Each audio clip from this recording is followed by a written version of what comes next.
ওষুধই।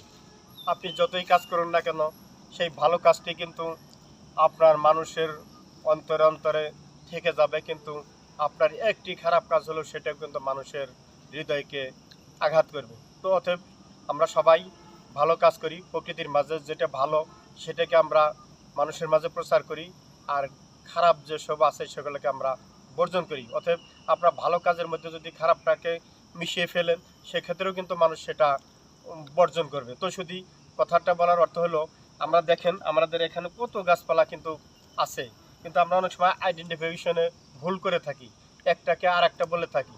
অতএব অর্থাৎ আমরা গভীরভাবে সেটা চিন্তা না করলে কিন্তু এটা হবেই। এই জন্য দেখতে পাচ্ছেন এই যে অর্কিড, এই অর্কিড কিন্তু প্রতি বছর আমি প্রায় 20 থেকে 30 বছর যাবৎ কিন্তু এই অর্কিডটা এখানে দেখছি, এবং জাহাঙ্গীরনগরের আর কোথাও কিন্তু এই অর্কিডটা নেই।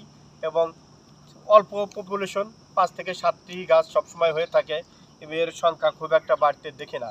তবে আগেই বলেছি জাহাঙ্গীরনগর বিশ্ববিদ্যালয় একটি ডাইভার্স উদ্ভিদ রাজি কিন্তু এখানে আছে, এবং আমাদের গবেষণা 719 ধরনের, অর্থাৎ আমাদের গবেষণা 719 প্রকারের কিন্তু আমরা গাছপালা জাহাঙ্গীরনগরে পেয়েছি।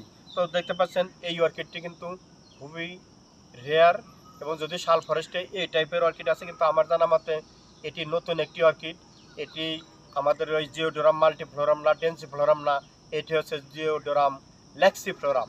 যদি এর জন্য আমরা দেখি, এখানকার নমুনা নিয়ে আমরা গবেষণা করব, এবং বিভিন্ন নমুনার সাথে মিলিয়ে এবং বিভিন্ন লিটারেচার, যেহেতু ইন্ডিয়ায় এই গাছের ডিস্ট্রিবিউশন আছে, তাহলে কিন্তু আমরা কনফার্ম হতে পারবো আসলে কি এটি ডিওজোরাম ডেক্সিফ্লোরাম না আমাদের যে দুটি জাত আছে ডেন্সিফ্লোরাম অথবা মাল্টিফ্লোরাম। তো শুধু এরকম কাজকর্মে কিন্তু আপনারা অ্যাপ্রিসিয়েট করবেন, এবং আমরা যাতে বিভিন্নভাবে আপনাদের বিভিন্ন অজানা তথ্য গাছপালা নিয়ে সেটা দেখাতে পারি, সেটাকে কিন্তু আপনারা সাপোর্ট করবেন। তো শুধু ভালো থাকবেন, সে যে কথা বলেছিলাম, ভালোকে গ্রহণ করুন এবং খারাপকে বর্জন করুন। নিশ্চয়ই দেখা হবে হয়তো অন্য কোনো গাছপালা বা অন্য কোনো প্রাণ প্রকৃতি নিয়ে। হয়েছেন নাকি ভালো? হয়েছে।